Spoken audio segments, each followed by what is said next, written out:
کسی سلطنت پر ایک بادشاہ حکومت کرتا تھا اور اس نے ایک طوطا پال رکھا تھا جس سے وہ بہت زیادہ محبت کرتا تھا، اور وہ طوطا بھی اس پر اپنی جان نچھاور کرتا تھا۔ ایک دن اس طوطے نے بادشاہ سے کہا کہ وہ اپنی ماں کے لیے بہت اداس ہے اور اپنی ماں سے ملنا چاہتا ہے۔ تو بادشاہ نے اسے خوشی خوشی اجازت دے دی۔ وہ اڑ کر اپنی ماں کے پاس پہنچ گیا، کچھ دن اپنی ماں کے پاس رہا، اس سے باتیں کرتے رہا، اس کی دیکھ بھال کرتا رہا۔ تو باتوں باتوں میں اس کی ماں نے اسے بتایا کہ یہاں پر ایک آم کا درخت ہے، جو بھی اس کا پھل کھا لیتا ہے وہ زندہ رہتا ہے۔ تو اس نے سوچا کیوں نہ وہ یہ پھل اپنی بادشاہ کے لیے لے کر جائے۔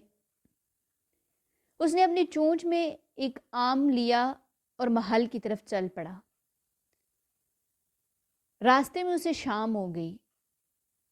اس نے ایک درخت کے نیچے رات گزاری اور اس پھل کو ایک سانپ نے زہریلا کر دیا، لیکن طوطا یہ بات نہیں جانتا تھا۔ وہ صبح بادشاہ کے پاس آیا اور اس نے آ کر ساری بات بادشاہ کو بتائی اور کہا کہ وہ یہ پھل آپ کے لیے لے کر آیا ہے۔ بادشاہ کو بڑی خوشی بھی ہوئی اور بڑا حیران بھی ہوا کہ یہ مجھ سے اتنی محبت کرتا ہے، لیکن اس نے تجربہ کرنے کے لیے تھوڑا سا پھل کاٹا اور اپنے کتے کو ڈال دیا۔ جب کتے نے وہ پھل کھایا تو چونکہ وہ زہریلا تھا تو کتا مر گیا۔ بادشاہ کو بڑا غصہ آیا، اس نے اپنی تلوار نکالی اور طوطے کو مار دیا اور باقی کا بچا ہوا پھل دور پھینکوا دیا۔ کچھ عرصہ گزرا تو وہاں ایک آم کا درخت اگ گیا، تو بادشاہ نے اعلان کروایا کہ اس کا پھل کوئی بھی نہ کھائے کیونکہ یہ زہریلا ہے۔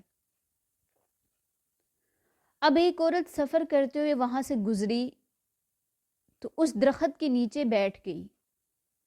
اسے بہت بھوک لگ رہی تھی، وہ اس درخت کے بارے میں کچھ بھی نہیں جانتی تھی۔ اس نے ایک آم توڑا اور کھا لیا۔ تو جیسے ہی اس نے وہ آم کھایا تو وہ عورت دوبارہ سے جوان ہو گئی۔ لوگ اسے لے کر بادشاہ کے پاس آئے، اس نے بادشاہ کو ساری بات بتائی تو بادشاہ کو سمجھ آ گئی کہ اس سے بہت بڑی غلطی ہو گئی ہے۔ اس نے طوطے کی بات پر اعتماد نہیں کیا، اس نے سچ جاننے کی کوشش نہیں کی اور جلد بازی میں فیصلہ کر دیا۔ تو یہ بات بتانے کا مقصد یہ ہے کہ ہم میں سے بہت سارے لوگوں کا رویہ اس بادشاہ جیسا ہوتا ہے۔ ہم جلد بازی میں فیصلے کر دیتے ہیں، سچ جاننے کی کوشش ہی نہیں کرتے۔ کوئی بھی آ کر ہمیں کسی کے بارے میں کچھ بھی کہتا ہے تو ہم اس کی بات پر یقین کر لیتے ہیں، سچ جاننے کی ہم کوشش نہیں کرتے۔ تو ایک بات ہمیشہ یاد رکھیں کہ کوئی بھی فیصلہ جلد بازی میں یا غصے میں کبھی نہ کریں، کیونکہ جلد بازی اور غصے میں کیے گئے فیصلے ہمیشہ نقصان دہ ہوتے ہیں۔ کسی بھی چیز کے بارے میں کوئی بھی فیصلہ کرنے سے پہلے ساری صورتحال کو سمجھنے کی کوشش کریں، دونوں طرف کی بات سنیں، پھر آپ کو سچ معلوم ہو جائے گا اور آپ صحیح فیصلہ کر پائیں گے۔ تو زندگی میں روز کچھ نیا سیکھیں، کچھ نیا کریں اور آگے بڑھیں۔